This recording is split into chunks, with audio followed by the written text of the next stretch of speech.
सभी साथियों को मेरा नमस्कार। बीके कॉम्पिटिशन क्लासेस में आपका हार्दिक स्वागत है। जैसा कि मैंने कहा था कि हिंदी साहित्य शुरुआत होने जा रही है, तो आज से हम हिंदी साहित्य को स्टार्ट कर रहे हैं। तो सबसे पहले जब हिंदी साहित्य शुरू हो रहा है तो पहले तो ये जान लें कि हिंदी साहित्य में है क्या, उसका सिलेबस क्या है, उसमें क्या क्या टॉपिक हैं। तो अगर यूपीएससी के हिसाब से देखें तो प्रश्न पत्र 1 और प्रश्न पत्र 2 रहेंगे, जिसमें प्रश्न पत्र 1 के अंदर खंड का और खंड का के अंदर पूरा सिलेबस रहेगा। ऐसे प्रश्न पत्र 2 में भी खंड खा और खंड का और खा के अंतर्गत कुछ सिलेबस रहेंगे, टॉपिक रहेंगे। तो आज देखते हैं खंड का और खंड खा में और प्रश्न पत्र सेकंड में क्या क्या टॉपिक है। तो प्रश्न पत्र 1 का जो सिलेबस है वो खंड का वो है हिंदी भाषा और नागरी लिपि का इतिहास। खंड का में हमको क्या क्या जानना है कि हिंदी भाषा का इतिहास क्या है और नागरी लिपि का इतिहास क्या है। तो हिंदी भाषा और नागरी लिपि के इतिहास में कौन कौन से टॉपिक देखने हैं। एक देखना है कि अपभ्रंश, अवहट्ट और प्रारंभिक हिंदी का व्याकरणिक तथा अनुप्रयुक्त स्वरूप, मतलब हिंदी की स्टार्टिंग कैसे हुई इसको जानना है। हिंदी साहित्य कहाँ से शुरू हुआ, इसके और पहले भी है, अपभ्रंश के पहले भी है, और लेकिन स्टार्टिंग इसमें अपभ्रंश से हो रही है। दूसरा है मध्यकाल में ब्रज और अवधि का साहित्यिक भाषा के रूप में विकास बताना है कि साहित्यिक भाषा का विकास हुआ है, उसमें जो मध्यकाल के समय में ब्रज और अवधि का क्या रोल रहा था। तीसरा देखना है सिद्ध एवं नाथ साहित्य के बारे में देखना है, खुसरो के बारे में देखना है, अमीर खुसरो, संत साहित्य के बारे में देखना है, रहीम आदि कवियों और दक्षिणी या दक्षिण हिंदी में खड़ी बोली का प्रारंभिक स्वरूप क्या था, इसके बारे में जानना है। इसे जानने के बाद 19वीं शताब्दी में खड़ी बोली और नागरी लिपि का इतिहास क्या है, विकास, इसको जानना है। हिंदी भाषा और नागरी लिपि का मानकीकरण देखना है। उसके बाद स्वतंत्रता आंदोलन के दौरान राष्ट्रभाषा के रूप में हिंदी का किस प्रकार विकास हुआ, इसको जानना है। इसके बाद कुछ पार्ट्स स्टेटस का है कि भारतीय संघ की राजभाषा के रूप में हिंदी का विकास बताना है। हिंदी भाषा का वैज्ञानिक और तकनीकी विकास कैसे हुआ, इसके बारे में जानना है। हिंदी की प्रमुख बोलियां और उनका परस्पर संबंध क्या है।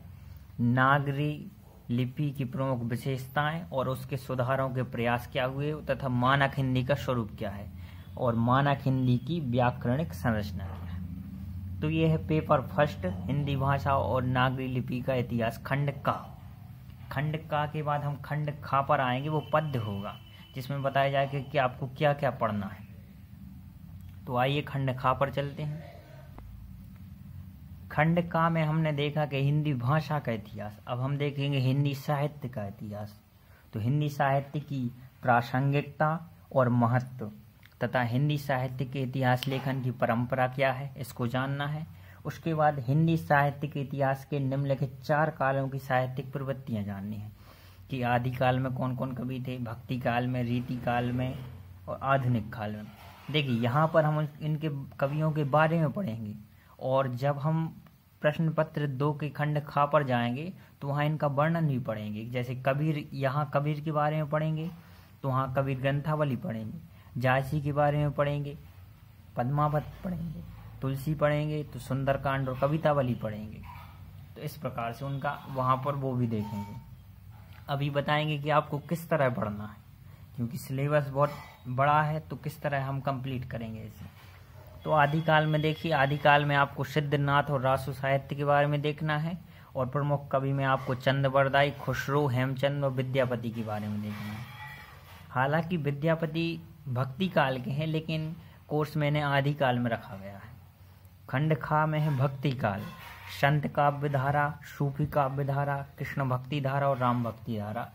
मतलब भक्ति काल के अंदर हमको निर्गुण काव्य धारा और सगुण काव्य धारा को जानना है। निर्गुण में हम संत और सूफी को देखेंगे और सगुण में कृष्ण और राम भक्ति धारा को देखेंगे। तो संत काव्य धारा के अंतर्गत हम कबीर को देखेंगे, सूफी काव्य धारा के अंतर्गत जायसी को, कृष्ण के अंतर्गत सूर और राम के अंतर्गत तुलसी को देखेंगे। इसके बाद जो गा है उसमें हम देखेंगे रीति काल के बारे में।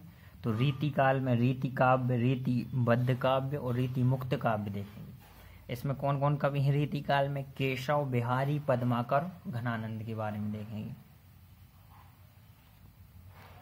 रीतिकाल के बाद आधुनिक काल पर आएंगे तो इसमें नवजागरण, गद्य का विकास, भारतेंदु मंडल, इनके बारे में जानेंगे। प्रमुख लेखक के रूप में भारतेंदु, बालकृष्ण भट्ट और प्रताप नारायण मिश्र के बारे में जानना है।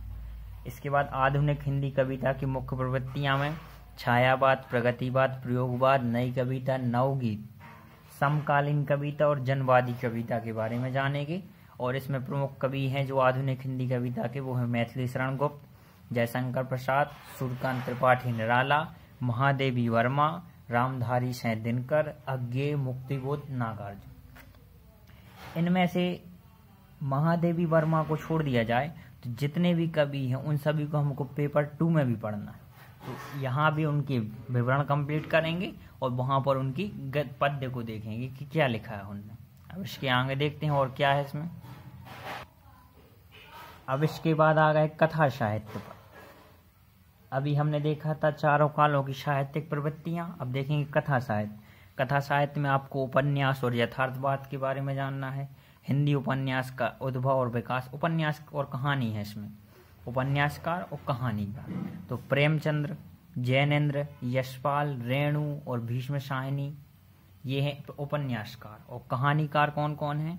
प्रेमचंद्र, जयशंकर प्रसाद, सच्चिदानंद, अज्ञेय, मोहन राकेश और कृष्णा सोपती, ये हैं कहानीकार।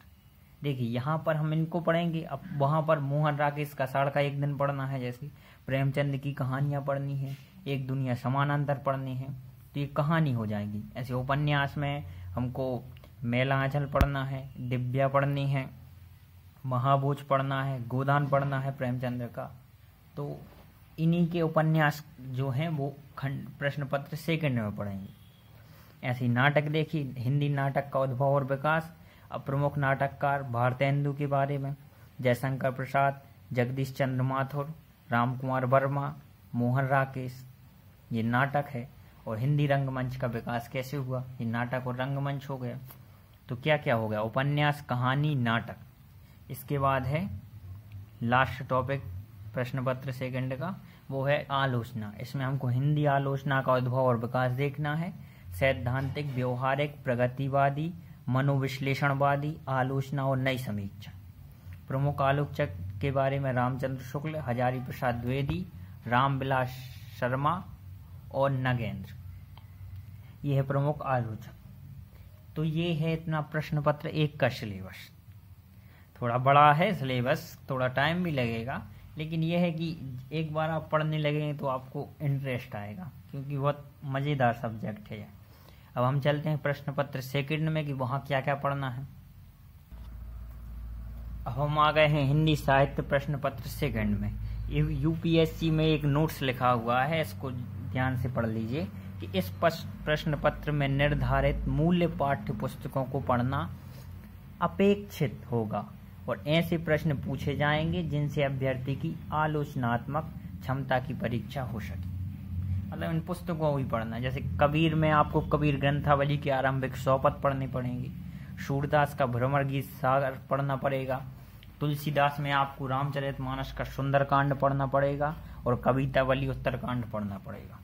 जायसी में आपको पद्मावत के 2 खंड पढ़ने पड़ेंगे, एक सिंगलदीप खंड और नागमती वियोग खंड पढ़ना पड़ेगा। बिहारी में आपको बिहारी रत्नाकर के आरंभिक जो 100 दोहे हैं उनको पढ़ना पड़ेगा। इसके बाद आधुनिक युग पर आ जाएंगे तो आधुनिक युग में आपको मैथिली शरण गुप्त की भारत भारती पढ़ना पड़ेगा। जयशंकर प्रसाद के कामायनी महाकाव्य के 2 सर्ग, एक चिंता और श्रद्धा सर्ग। मैथिली शरण गुप्त से आधुनिक युग लग गया। इसके बाद सूर्यकांत त्रिपाठी निराला पर आएंगे तो सूर्यकांत त्रिपाठी निराला का राग विराग, इसमें राम की शक्ति पूजा, बहुत ही अच्छा, आपको मजा आ जाएगा पढ़कर इसको तो। और कुकुर मुत्ता, इसके बारे में पढ़ना पड़ेगा। रामधारी सिंह दिनकर में कुरुक्षेत्र। उसके बाद अज्ञेय में आंगन के पारद्वार, असाध्य वीणा, मुक्तिबोध, ब्रह्मराक्षस, नागार्जुन, बादल को घिरते देखा है, अकाल और उसके बाद, और हरिजन गाथा। यह है प्रश्न पत्र सेकंड का खंड का। अब खंड खा और देखते हैं। ये पद्य साहित्य है, वहां पर गद्य साहित्य होगा। खंड खा गद्य साहित्य में आपको भारतेंदु जी के बारे में भारत दुर्दशा, ये नाटक है, इसको पढ़ना पड़ेगा। मोहन राकेश का आषाढ़ का एक दिन नाटक पढ़ना पड़ेगा। रामचंद्र शुक्ल का चिंतामणि भाग 1 निबंध है यह। और कविता क्या है? श्रद्धा भक्ति, इसके बारे में पढ़ना पड़ेगा। निबंध निलय संपादक है डॉक्टर सत्येंद्र। इसमें आपको बालकृष्ण भट्ट, प्रेमचंद्र, गुलाब राय, हजारी प्रसाद द्विवेदी, रामविलास शर्मा, अज्ञे, कुबेरनाथ राय, इनके बारे में पढ़ना पड़ेगा। प्रेमचंद्र में आपको गोदान उपन्यास और प्रेमचंद्र की सर्वश्रेष्ठ कहानियां के बारे में पढ़ना पड़ेगा। प्रसाद का स्कंदगुप्त नाटक होगा वो पढ़ना पड़ेगा। यशपाल का दिव्या उपन्यास, फणीश्वर नाथ रेणु का मेला आंचल उपन्यास, मनु भंडारी का महाभोज उपन्यास और राजेंद्र यादव की एक दुनिया समानांतर, इसमें सभी कहानियां। तो ये था पूरा प्रश्न पत्र 1 और प्रश्न पत्र 2, पूरा हिंदी साहित्य का सिलेबस। अब पढ़ना कैसे है? ऐसे पढ़ना है जैसे आपने वहां पर प्रेमचंद को लिया, खंड जो प्रश्न पत्र 1 है वहां प्रेमचंद को लिया। जितने उपन्यासकार हैं स्टार्टिंग करेंगे हम कहानी से, तो कहानी में कौन कौन है उन कहानीकार को पढ़ा। फिर कहानीकार के अंतर्गत जैसे प्रेमचंद की कौन सी कहानी? प्रेमचंद की सर्वश्रेष्ठ कहानियां, तो वहां हम प्रेमचंद को पढ़ेंगे, यहाँ हम प्रेमचंद की सर्वश्रेष्ठ कहानियां कंप्लीट करेंगे। तो प्रश्न पत्र 1 का वो टॉपिक कंप्लीट हो जाएगा। ये उपन्यास पढ़ेंगे तो पूरे उपन्यासकार और जो उपन्यास है उन उपन्यास को पढ़ेंगे। इस तरह पढ़ेंगे तो टाइम नहीं लगेगा और समझ में भी आएगा। तो ठीक है, आज की वीडियो में इतना ही। पढ़ते रहिए अच्छे से और नोट्स बनाते रहिए। Thank you so much.